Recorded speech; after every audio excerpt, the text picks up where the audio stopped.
Hello प्यारे बच्चों, आप सब कैसे हैं? मैं आज आपके लिए लेकर आई हूँ पंचतंत्र की कहानी चतुर शियार। एक जंगल में एक शियार रहता था। वह जंगल बहुत घना था। एक दिन जब शियार शिकार की तलाश में भटक रहा था तो उसे एक मरा हुआ हाथी दिखाई देता है। उसकी बाछें तो खिल जाती हैं कि अब उसे कई दिनों तक शिकार करने की कोई ज़रूरत ही नहीं होगी। उसने हाथी के मृत शरीर पर दांत गड़ाया, पर चमड़ी तो बहुत मोटी थी। उसकी वजह से वह हाथी को चीरने में नाकाम रहा। वह कुछ उपाय सोच ही रहा था कि उसे आता हुआ एक शेर दिखाई दिया। आगे बढ़कर उसने शेर का स्वागत किया और हाथ जोड़कर कहा, स्वामी, आपके लिए ही मैंने इस हाथी को मारा है। आप इस हाथी का मांस खाकर मुझ पर उपकार कीजिए। तब शेर ने कहा, मैं तो किसी और के हाथों मारे गए जीव को नहीं खाता हूँ, अब तुम ही इसे खाओ। शियार मन ही मन खुश तो बहुत हुआ, पर उसकी हाथी की चमड़ी को चीरने की समस्या अभी तक हल नहीं हुई थी। थोड़ी देर में उस तरफ एक बाघ आ निकला। बाघ ने मरे हाथी को देखकर अपने होठों पर जीभ फिराई। शियार ने उसकी मंशा को भांपते हुए कहा, मामा, आप इस मृत्यु के मुंह में कैसे आ गए हैं? शेर ने इसे मार लिया है और मुझे इसकी रखवाली करने को कहा है। एक बार किसी बाघ ने उनके शिकार को जूठा कर दिया था। तब से आज तक वे बाघ जाति से नफरत करते हैं।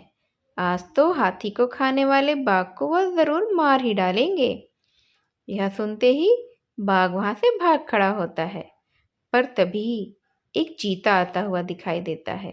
शियार ने सोचा, चीते के दांत तेज होते हैं, कुछ ऐसा करूं कि वह हाथी की चमड़ी भी फाड़ दे और मांस भी ना खाए। उसने चीते से कहा, प्रिय भांजे, इधर कैसे निकले? कुछ भूखे भूखे से दिखाई पड़ रहे हो। सिंह ने इस हाथी का शिकार करके इसकी रखवाली मुझे सौंपी है, पर तुम इसमें से कुछ मांस खा सकते हो। मैं जैसे ही इस शेर को आता दिखूंगा तुम्हें सूचना दे दूंगा, तब तुम सरपट भाग जाना। पहले तो चीते ने डर से मांस को खाने से मना कर दिया था, पर सियार के विश्वास दिलाने पर वह मांस खाने को राजी हो गया और चीते ने पल भर में ही हाथी की चमड़ी को फाड़ दिया। जैसे ही चीता ने मांस खाना शुरू किया कि दूसरी तरफ देखते हुए सियार ने घबरा कर कहा, अरे भागो भागो, जल्दी भागो, शेर आ रहा है, भागो यहाँ से। इतना सुनना था कि चीता सरपट भाग खड़ा हुआ। सियार बहुत ही ज्यादा खुश हुआ। उसने कई दिनों तक उस विशाल जानवर का मांस खाया। सिर्फ अपनी सूझबूझ से छोटे से सियार ने अपनी सारी समस्याओं का हल निकाल लिया था और इस तरह वह अपनी भूख मिटाने पर कामयाब हुआ था। इसी तरह प्यारे बच्चों, एक और कहानी है। यह कहानी है बकरी और शियार की। चलिए आइए सुनते हैं ये कहानी। पुराने समय की बात है।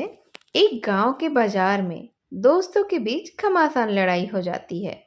उनकी बीच की लड़ाई बहुत ही खतरनाक रहती है, जिसे देखने के लिए बाजार के लोगों में भीड़ लग जाती है। लोग उत्साह के साथ उस लड़ाई को देख रहे होते हैं और दोनों बकरी बीच में मशगूल होने पर तालियां बजा रहे थे और लड़ो यह चिल्ला रहे थे। उसी समय पास के एक सियार गुजर रहा था। दूर से जब उसने देखा कि लोगों की भीड़ इकट्ठी है तो वह भी देखने के लिए उत्सुक हो गया। उसने पास जाकर देखा तो क्या देखता है कि दो बकरियां जो दोस्त थीं उनके बीच में झगड़ा हो रहा था और वह दोनों खूब लड़ाई कर रही थी। दोनों बकरियों के खून की टक्कर के कारण जमीन पर उनका ताजा खून भी गिर रहा था। खून को देखकर सियार अपने आप को रोक नहीं सका और तुरंत बकरियों के बीच में ही कूद पड़ा। दोनों बकरियां बहुत ताकतवर थी। जैसे ही उन्होंने एक सियार को अपनी तरफ आते देखा तो उन्होंने उस सियार पर आक्रमण कर दिया और उसे भी बुरी तरह से घायल कर दिया था। सियार को अपने लालच का बुरा फल मिला था। उसने तो सोचा था कि वह बीच में आके बकरियों को हराकर उन्हें खा जाएगा, लेकिन क्या हुआ, उल्टा ही हो गया था। यहाँ तो बेचारा सियार ही घायल हो गया था। इसीलिए तो कहते हैं कि लालच में आकर बिना सोचे समझे कोई भी काम हमें नहीं करना चाहिए। हर काम को सोच समझकर ही करना चाहिए। इसी तरह एक और कहानी थी जो एक डरपोक बाघ की थी। पुरानी बात थी ये बहुत, कि जंगल के राजा, बाघ और हाथी के बीच में भी भयंकर लड़ाई हो जाती है।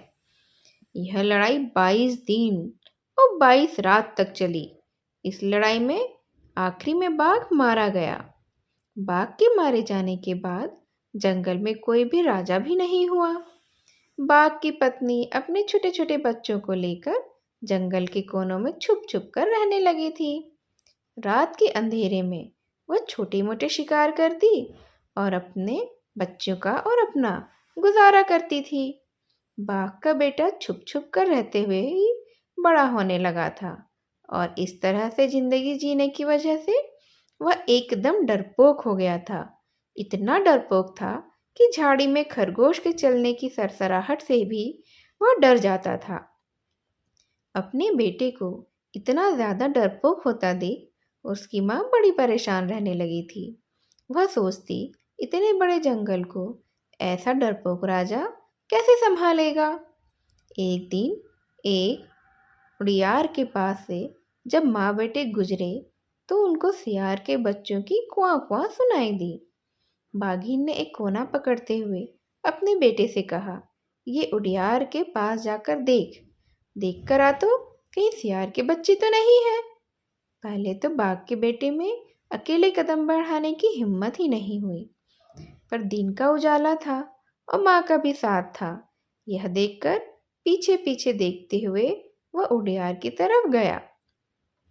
उसने उड़ियार के कोने से झांका तो उसे एक साथ सियार के 3-4 बच्चे खेलते नजर आ गए। तभी अचानक सियार जंगल से मांस का टुकड़ा मुंह में लिए उड़ियार की तरफ आने लगा। उसे देखते ही बाघ का बच्चा भाग खड़ा हुआ। दूर से सारा दृश्य देख रही बाघ की माँ को अपने बेटे की इस हरकत पर बहुत ही बड़ा गुस्सा आ गया। हाफता हुआ बाघ का बेटा जब अपनी माँ के पास आया तो उसने बताया, माँ, वहाँ तो एक सियारिन ब्याह रखी है और उसके 3-4 बच्चे भी हुए हैं, लेकिन उनके साथ एक सियार भी है। माँ ने कहा, तू कैसा बाघ है रे, एक सियार से डर गया। अब जब तू सियार के बच्चे नहीं मार कर लाएगा ना, मेरे से बात मत करना। इतना कहकर माँ ने उसकी ओर पीठ फड़का दी थी। बाघ के बच्चे का पीछा करते हुए सियार ने दोनों की बातें सुन ली थी। डरा सहमा सियार उड़ियार में आकर अपनी पत्नी को सब कुछ बता देता है। पूरी रात सियार उड़ियार के मुंह पर चांद को देखता हुआ पहरेदारी करता रहता है, और सुबह की पहली रोशनी के साथ उसका दिमाग काम करता है और वह अपनी पत्नी और बच्चों के उठने का इंतजार करता है। इधर बाघ का बेटा भी इसी ताक में रहता है कि सियार घर से बाहर जाए तो उसके पीठ के पीछे वो उसके बच्चों पर हाथ साफ कर ले, अपनी माँ को मना ले और माँ उनसे फिर से बात करने लग जाए। जब सियारिन और बच्चे उठ जाते हैं तो सियार अपनी पत्नी से उसके कान में कुछ कहता है और थोड़ी देर में उड़ियार के ऊपर खड़ा हो जाता है। सियारिन अपने बच्चों को पंजे से हल्के हल्के कपोरती है, जिससे बच्चे जोर जोर से क्वां क्वां करने लगते हैं। सियार के बच्चों की क्वां क्वां सुनते ही बाघ के बेटे का ध्यान भी उड़ियार की ओर जाता है। वह देखता है उड़ियार के ऊपर सियार खड़ा है और जोर से पूछ रहा है, क्या हुआ रे, क्यों रो रहे बच्चे, तुम क्यों रो रहे हो। उड़ियार के भीतर से सियारिन की आवाज आती है, अरे, जो बाघ कल तुमने मारा था उसका मांस बासी हो गया है, यह बाघ का ताजा ताजा मांस मांग रहे हैं और यह उसे खाने के लिए तैयार ही नहीं है। अब बताओ मैं क्या करूं। इतना सुनते ही बाघ का बेटा तो वहां से हवा हो जाता है और उसकी बेचारी माँ भी उसकी रक्षा के लिए उसके पीछे पीछे भागने लगती है। इस तरह से शियार अपनी चालाकी से अपने अपनी पत्नी का और अपने बच्चों का भला करता है, उनकी जान बचा लेता है। इसी तरह से हमें भी हमेशा चालाकी से और होशियारी से काम लेना चाहिए, चाहे सामने कितनी भी बड़ी मुसीबत ही क्यों ना आ जाए। इस तरह से तो शियार बहुत ही चतुर होता है। उसके चतुर होने की कई किस्से मशहूर हैं। उनमें से एक कहानी है चतुर शियार की, जिसमें वह अपनी चालाकी से किस तरह से जीत हासिल करता है। एक बार की बात है, वह एक गांव में एक बैल रहता था जिसको घूमना बहुत पसंद था।